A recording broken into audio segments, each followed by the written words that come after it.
اور وہاں پہ یہ ہوا جو کیمپ میں ہم رہے وہ میں آپ کو بتانا ضروری سمجھتا ہوں. وہاں پہ جو ہمارے لوگ جاتے ہیں وہ یہ کہتے ہیں کہ ہمیں ISI والے دوسرے لوگ ہمارے ساتھ زیادتی کرتے ہیں تو ہم ادھر آئے ہیں. تو جب ہم سے پوچھا گیا وہ کیمپ کے اندر بھی وہ جو لوگ تھے انہوں نے مجھے کہا کہ ان لوگوں کے بارے میں جو بات تم کرے گے وہ ہمارے لیے ایکسیپٹیبل ہوگی, ہم اس کو درست سمجھیں گے. تو وہاں پہ لوگوں نے کہا جی ISI والے ہمارے ساتھ زیادتی کرتے ہیں, یہ حکومتیں زیادتی کرتی ہیں, فوج زیادتی کرتی ہے. میں نے کہا سب جھوٹ بولتے ہیں اور یہ اپنی پولیٹیکل سٹے کے لیے یہ بات کر رہے ہیں. بیسیکلی ہم غریب لوگ ہیں اور ہم یہاں پہ کام کے لیے آئے ہیں, پیسے کمانے کے لیے آئے ہیں, اپنے جو حالات ہیں ان کو درست کرنے کے لیے آئے ہیں.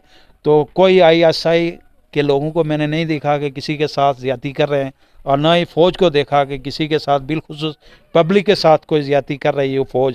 تو اگر میں دیکھتا تو میں ضرور آپ کو بتاتا. تو وہاں پہ مجھ سے انٹرویو بھی لیا گیا ان کے جو نیشنل چینل تھے ان میں بھی. تو میں نے یہی بات کی کہ یہ سب اس طرح کے جو جھوٹی باتیں ہیں وہ جو لوگ کرتے ہیں ان کو نہیں کرنی چاہیے اور ان سے ایوائڈ کرنا چاہیے. ISI کو بدنام کرنا, فوج کو بدنام کرنا یا اپنے اداروں کو بدنام کرنا اور اپنے لوگوں کو 20-22 کروڑ سے زیادہ لوگوں کو بدنام کرنا, یہ میں سمجھتا ہوں کہ زیادتی ہے اور اس طرح ہمیں نہیں کرنا چاہیے. تو 25 دن کے بعد انہوں نے ہمیں ایک لیٹر دیا کہ آپ 15 دن کے اندر ہمارا ملک چھوڑ دیں. پھر میں فرانس چلا گیا اور فرانس میں وہاں پہ میرے ایک دوست تھے, میرج سے ان کا تعلق تھا, وہ میرے ساتھ آئے ہوئے تھے. تو وہ وہاں پہ جب میں گیا تو وہ بھی نیل تھے اور ان کے پاس, ہمارے پاس جگہ کوئی نہیں تھی رہنے کے لیے. تو میں جو ٹیلی فون کا کیبن ہے اس میں رات کو باہر برف پڑی ہوئی تھی اور میں نے بازو اس طرح رکھ کے کھڑے ہو کر میں وہاں پہ سویا ٹیلی فون کے کیبن میں. تو تھوڑی دیر سویا تو جب صبح ہوئی تو ایک داڑھی والے ایک نوجوان میرے سامنے سے گزر رہے تھے. تو میں نے ان کو ریکویسٹ کی کہ حافظ صاحب مجھے جگہ چاہیے رہنے کے لیے, رہائش کے لیے. تو حافظ صاحب نے یہ کیا کہ وہ واقعی حافظ صاحب تھے, مجھے نہیں پتا لیکن داڑھی دیکھ کے میں نے کہا چلو شاید کوئی حافظ صاحب ہی ہوں. تو حافظ ہارون ان کا نام تھا, گجرانوالے سے ان کا تعلق تھا. تو وہ مجھے لے گیا اپنے گھر. میں نے کہا کچھ دن کے لیے 2-3 دن کے لیے مجھے جگہ چاہیے, اس کے بعد میں اپنا انتظام کر لوں گا. تو انہوں نے کہا ٹھیک ہے جی آپ رہے میرے ساتھ. میں ان کے گھر میں چلا گیا تو وہ کہتے ہیں کہ یہاں پہ لینگویج کا پرابلم ہوتا ہے, یہ فرینچ لینگویج سیکھنا پڑتی ہے اور 1-2 سال آپ کو بے روزگار رہنا پڑے گا. تو میں نے کہا یہ تو بہت مشکل کام ہے, تو آپ فکر نہ کریں, چلو اللہ تعالیٰ کوئی نہ کوئی اس کا حل نکالے گا. جو یہاں تک لایا ہے تو کچھ نہ کچھ انشاءاللہ بہتر ہوگا حافظ صاحب. تو حافظ صاحب نے یہ کیا کہ صبح جب وہ جا رہے تھے ٹیوشن پڑھانے کے لیے تو مجھے کہتے ہیں کہ میں یہ چابی آپ کے پاس رکھ کے جاتا ہوں. میں نے کہا حافظ صاحب آپ نہ مجھے جانتے ہیں نہ میں آپ کو جانتا ہوں, تو پہلی بار ہماری ملاقات ہوئی ہے, ملے ہم, تو آپ مجھے چابی دے کے جا رہے ہیں تو شاید میں کوئی آپ کا یہ گھر میں کوئی نقصان کر لوں, چوری کر لوں کوئی چیز. وہ کہتے ہیں میری زندگی لوگوں میں گزر گئی ہے, مجھے یقین ہے کہ تم چور نہیں ہو. میں نے کہا ماتھے پہ تو کسی کے نہیں لکھا ہوتا ہے, چلو آپ کہتے ہیں تو میں یقین کر لیتا ہوں. اور ایک نائٹ میں وہاں پہ رہا. وہ نیکسٹ نائٹ پہ ایک بندہ آتا ہے, وہ کہتا ہے مجھے چاہیے ایک بندہ کام کے لیے. تو یہ مارکیٹ لگاتے ہیں, مارشا لگاتے ہیں, تو اس کے لیے کپڑے لٹکاتے ہیں, تو اس طرح کی وہ جو چیزیں بیچتے رہتے ہیں. تو میں نے کہا ٹھیک ہے. حافظ صاحب نے کہا کہ یہ بندہ تو ہے لیکن اس کو لینگویج نہیں آتی ہے. انہوں نے کہا لینگویج کی ضرورت نہیں ہے, آپ بندہ دے دیں. تو میں ان کے ساتھ چلا گیا. تو ان کے مسز بھی تھوڑا سا مس بیہیو کرتے تھے میرے ساتھ, وہ بھی تھوڑا سا وہ کہتے تھے تم بہت لاڈلے رہے ہو اور تمہیں کام کا پتہ نہیں ہے. میں نے کہا یہ